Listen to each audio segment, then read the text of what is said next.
kunento egijimayo la. Ngithunyelwa ama-forms kuthiwa sayinani.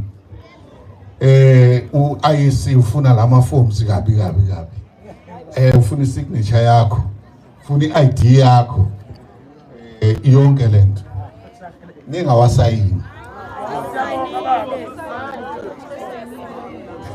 Mase niwasayinile ashiseni.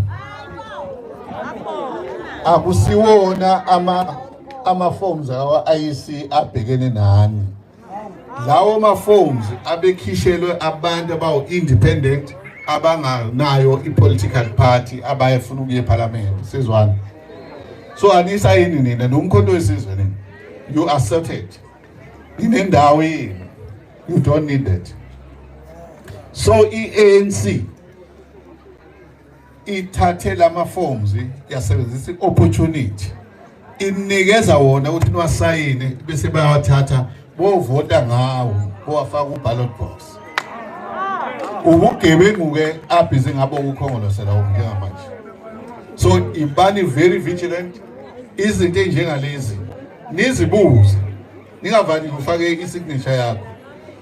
Bakwenzile basazokwenza. Asazoqhamuka lama forms. Abanye last month bafika nomuntu wa-IEC wahlala lapha kungena umuntu wa-IEC. U-IEC akezi azothi unayo i-ID noma unayo i-ID. Umsebenzi wa-Home Affairs lo. Nibabhekele. Kodwa uma bekuthole kahle u-1200 uzobusa ephaketheni lakho. Busiyasayina ke nawe. Usuvotile ke ngaleyo ndlela. So cela niqaphele leyo nto leyo. Uphumile u-ANC i-corruption abeyenza useyayenza manje. Mhlawumbe kokunye ingakakhohlwa nje.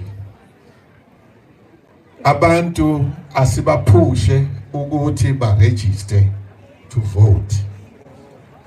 Ramaphosa namhlanje no-IEC bafonele wonke umuntu osenza ku-IEC kwathiwa wozane ePitoli.